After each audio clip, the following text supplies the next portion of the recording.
wabarakatuh. Waalaikumsalam warahmatullahi wabarakatuh. Oke, masih semangat teman-teman semuanya? Masih. Ini cuacanya sangat bagus sekali.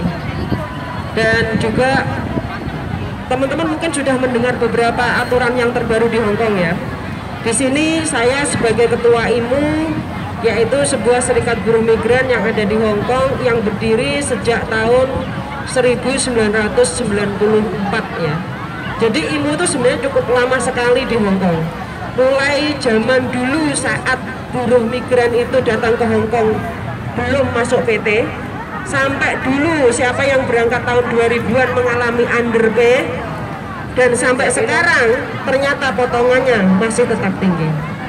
Jadi kalau dibilang dari tahun 1980-an, 1990-an sampai sekarang wajahnya buruh migran itu berubah nggak sih? Kalau dibilang wajahnya buruh migran berubah dari generasi ke generasi, dari tetangga kita ke tetangga kita berubah. Tapi wajahnya buruh migran mulai dari umurnya rata-rata perempuan, benar nggak? Buruh migran yang di sini rata-rata perempuan, bekerja sebagai PRT, ya, datang dari pedesaan, benar nggak? Betul. Kemudian mayoritas keluarganya juga petani, apa pedagang kecil. Salah satu alasan mayoritas teman-teman datang ke Hong Kong itu alasan ekonomi, benar nggak? Yes. Jarang sekali yang mengatakan mencari karir di Hong Kong. Mbak, kenapa kamu ke Hong Kong? Mencari karir. Ya, sebenarnya teman-teman boleh mengatakan cari karir. Pertama karirnya ke Arab Saudi, yang kedua karirnya ke Malaysia, yang ketiga karirnya Singapura, yang keempat Taiwan, kemudian yang terakhir baru Hong Kong. Hong Kong pun belum bisa kita katakan tujuan terakhir buruh migran. Pertanyaannya adalah dari tahun ke tahun jumlah buruh migran yang ke luar negeri itu kok nggak pernah berkurang ya? Kepenaan. Selalu bertambah. Padahal Indonesia sudah mengatakan Indonesia sudah masuk anggota G20. Teman-teman tahu nggak G20 apa? G20 itu adalah pertemuan negara-negara super kaya yang ada di dalam G20. Pertanyaannya, Indonesia benar-benar kaya nggak? Kalau Indonesia kaya raya, saya setuju karena alamnya nggak bisa kita lihat lagi lah. Teman-teman bisa melihat batang ditaruh di ini bisa tumbuh jadi sayur mayur. Ya, ada cerita yang sangat bagus sekali untuk saya share hari ini juga ya. Bahwa Indonesia, kita yang lahir di Indonesia itu ditakdirkan bahagia teman-teman. Bukan ditakdirkan untuk menderita atau miskin. Kenapa? Karena kekayaan alam Indonesia yang begitu sangat luas, yang itu cukup untuk menghidupi kita semuanya. Berapa banyak emas, tambang, minyak, batu bara, nikel, ya, semuanya ada di Indonesia. Bahkan teman-teman membayangkan nggak, di belakang rumah kita kalau yang punya tanah, itu cabai itu tumbuhnya dari mana juga? Sadar nggak kalau kita buang air besar di belakang rumah, tiba-tiba besoknya tumbuh cabai, besoknya tumbuh apa lagi? Ya, bawang putih, tiba-tiba tumbuh sayur-sayuran tumbuh. Teman-teman membayangkan nggak? Siapa sih yang nanam durian di hutan itu? Jangan-jangan kita, ya? Siapa yang nanam terong-terong di itu? Siapa? Saking suburnya Indonesia. Ini yang membuat kita sebenarnya sumeh, ramah. Orang Indonesia ramah kenapa? Karena orang Indonesia memang bahagia. Bahagianya kenapa? Karena kita hidup di Indonesia dikasih aja batu sama cabai sama garam, sudah cukup untuk bisa hidup. Di sini bisa nggak orang hidup tanpa bekerja? Itu yang membandingkan orang sini kerjanya juga sangat keras sekali. Kenapa? Karena setiap hari dia harus bekerja keras, beda dengan kita orang Indonesia. Namun pertanyaannya adalah mengapa kita harus terlantar di negeri orang untuk jadi buruh migran? Ya, apalagi PRT. Ini jadi pertanyaan besar yang harus teman-teman jawab. Terus ada istilah juga, kalau sudah jadi PRT cari apa? Cari uang. Teman-teman, uangnya sudah banyak loh. Ketemu uang nggak teman-teman? Cari uang udah dapat belum? Siapa yang sudah ke luar negeri cari uang dan belum dapat uang? Siapa coba?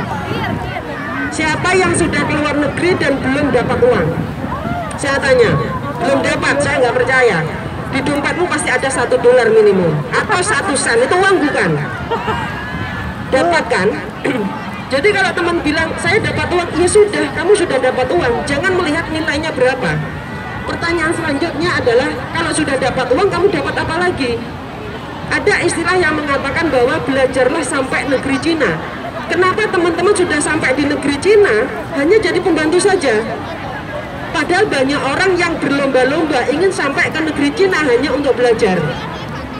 Ya, di sini kesempatan belajar sangat besar dibanding saat kita di Indonesia. Di Indonesia nggak sempet, teman-teman nggak sempet belajar, dirusui anaknya, dirusui bojone, dirusui wong tuane. Ya, di sini kita masih punya banyak waktu, tapi seringkali kita menyanyiakan waktu itu karena kita menganggap aku kesel, aku sudah capek kerja untuk keluargaku, cari uang nggak pernah berhenti. Ya, tapi teman-teman lupa kapan membekali saya dengan sebuah ilmu yang itu justru bisa menyelamatkan kita daripada uang. Nah, di sini di zaman yang serba susah ini, teman-teman kemarin mungkin saya nggak tahu sudah memperhatikan belum, Jokowi sudah mengatakan tahun 2023 itu adalah tahun gelap. Maksudnya apa sih? Maksudnya ya tentu krisis. Teman-teman di Indonesia melihat bencana di mana-mana. Kemarin kita baru saja mengadakan sharing tentang Trenggalek. Trenggalek, siapa yang berasal dari Trenggalek? Trenggalek itu ada namanya tambang emas Trenggalek. Sebelum mereka menambang, mereka menebang hutannya dulu. Baru saja ditebang karena hujan deras, mereka hutan itu nggak bisa menampung, banjir sekarang itu di Trenggalek. Kemudian disusul banjir di Blitar dan sekitarnya. Kemudian bendungan itu jebol dan lain sebagainya. Itu kenapa? Ya karena alamnya sudah dirusak semuanya, teman-teman. Ya, semuanya sudah dirusak. Jadi kalau saat ini memang alam marah, iya, karena semuanya sudah diambil. Pertanyaannya diambil siapa, untuk siapa? Kalau diambil untuk rakyat Indonesia, kenyataannya 9 juta orang itu di luar negeri jadi buruh murah. Ya. Jadi ini yang saya maksud bahwa tantangan ke depan jauh lebih berat. Kalau kita masih di luar negeri sudah 10 tahun, cara ngisi extend visa nggak tahu, is kebangetan. Ngapain kamu 10 tahun di luar negeri, Mbak? Apakah selamanya kita menghamba pada agent yang notabene kita juga nggak akan tahu apa-apa? Teman-teman tahu nggak rasanya bagaimana sih saat kita itu nggak tahu apapun yang terjadi apa? Ibaratnya teman-teman itu nggak ngerti apapun, tiba-tiba ditaruh di tengah Hongkong ini, hutan ini. Apa yang terjadi? Calo-calo, orang-orang yang tahu bisa memanfaatkan buruh migran, ya dia akan senang sekali. Oh, ini wajah baru, ini penakut semuanya. Wajah teman-teman saat pertama kali masuk ke Hongkong dan sekarang itu jauh berbeda sekali. Wajahnya penuh dengan ketakutan. Karena kenapa? Karena nggak tahu apa-apa. Di sini IMU itu bukan hanya sekedar sebuah serikat buruh yang memperjuangkan haknya buruh migran. Kita sedang belajar juga bagaimana kita menghadapi esok harinya. Besok itu ada aturan pemerintah yang dirubah, kita tahu nggak? Besok itu ada aturan dari pemerintah Indonesia yang diubah, kita tahu nggak? Hari ini teman-teman semuanya geger, paspor semuanya harus ditandatangani nih, kalau enggak nanti nggak bisa masuk dan sebagainya, betul nggak? Siapa yang sudah dapat informasi itu? Bahwa paspor Indonesia harus ditandatangani di bagian belakangnya. Teman-teman marah semuanya, padahal itu nggak harus di Hongkong. Padahal tanda tangan sendiri juga nggak apa-apa. Emangnya petugas imigrasi Belanda tahu kalau kita tanda tangan di depan petugas imigrasi KJRI? Kan nggak tahu. Apa bedanya tanda tangan di depan petugas Indonesia dan tanda tangan sendiri? Coba dipikirkan itu. Nggak ada yang tahu. Ya, jadi ini aturan dari pemerintah Indonesia kayak KJRI itu menakut-nakuti kita semuanya. Contohnya KTKLN. Aturan KTKLN katanya untuk melindungi, tapi kenyataannya banyak buruh migran jadi takut karena KTKLN. BPJS TKI sekarang diterapkan semuanya. Ingat ya, BPJS itu nggak hanya satu orang bisa ikut ya, satu anggota keluarga ikut maka seluruh anaknya harus ikut BPJS. Salah satu syarat menjadi TKI itu harus ikut BPJS. Jadi teman-teman itu secara tidak langsung uang kita tuh habis untuk apa? Untuk pendidikan, untuk kesehatan, untuk biaya tani dan lain sebagainya. Maka kalau ditanya, Mbak kamu kok lama banget sih di luar negeri, gajimu kemana? Ya itu loh habis untuk sekolah, ya itu loh habis untuk makan. Emangnya negara sanggup membiayai hidup keluarga kita? Kalau teman-teman ditanyakan itu, tanyakan kembali, Ya, hasil kerja keras kita itu nggak pernah dihargai. Kenapa? Karena nggak berbentuk sesuatu yang bisa dilihat. Kemarin saya juga sedang sharing ya. Sekarang ini lagi ngetren kerja online. Ya, semuanya jadi YouTuber, semuanya jadi vlogger, semuanya jadi pekerja digital, penjual online. Tapi teman-teman tidak pernah melihat apa kekerasan di balik kerja online. Ya, teman-teman nggak pernah melihat uangmu kamu tuh ditaruh di bank. Kerja kamu nggak ada aturannya, nggak ada jam kerjanya, siang malam kerja demi menjadi seorang YouTuber. Ya, dieksploitasi. Siapa yang meminta suaminya, saudaranya kerja jadi Gojek ataupun Grab? Teman-teman pernah nggak? Saya juga baru bayangkan, enak banget ya yang menciptakan aplikasi Grab. Dia nggak punya modal apapun, dia hanya mikir bagaimana aja bikin aplikasi, orang menggunakan, orang gabung di Grab, dia dapat untung, bener nggak?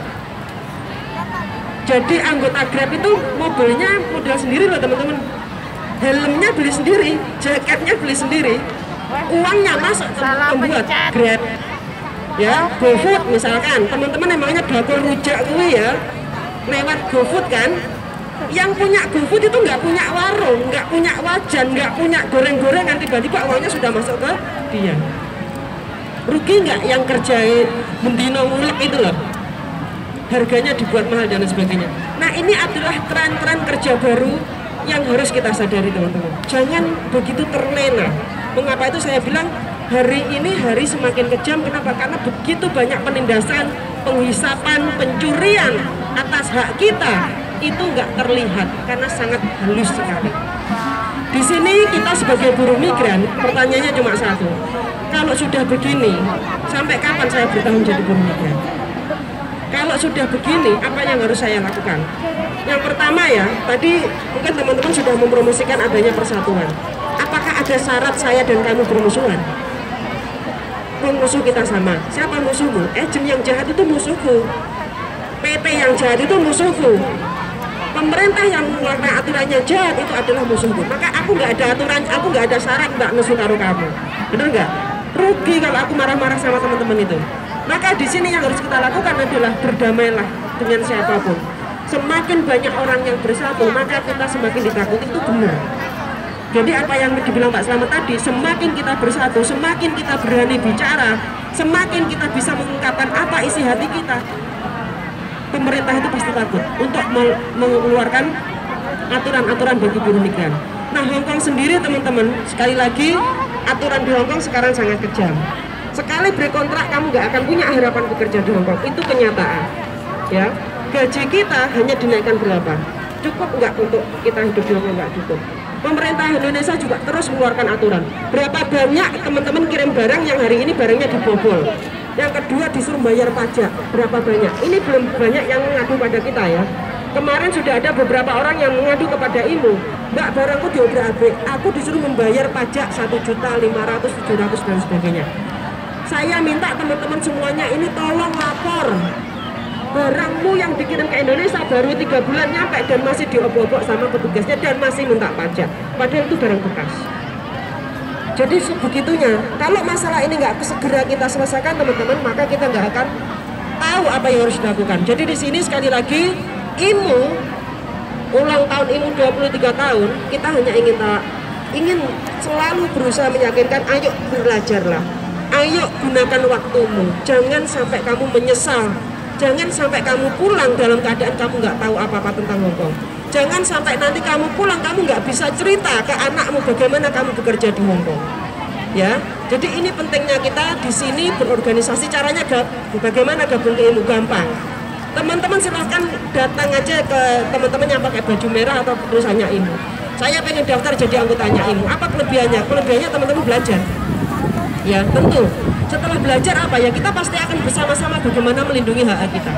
Di sini sekali lagi untuk jadi anggota IMU apakah perlu diatur ya nanti ya, diatur harus ikut kegiatan IMU enggak, teman-teman bebas.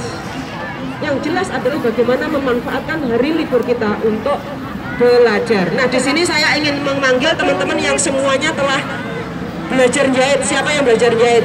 Ya, ini tolong berdiri semuanya. Ibu tuh telah menghasilkan salah satu guru jahitnya adalah Mbak Ralis. Dia itu mantan buruh di pabrik tekstil. Ya, karena dia punya skill menjahit, kemudian bisa nggak aku mengembangkan skillnya?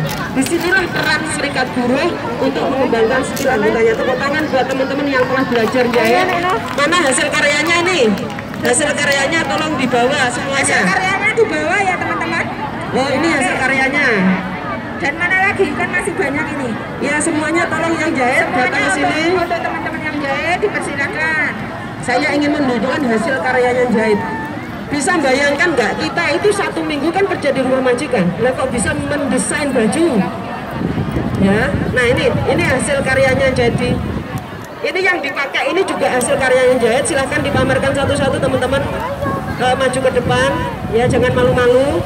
Ini bikinnya berapa lama ini? Ayo maju semuanya, ayo, ayo semuanya satu-satu.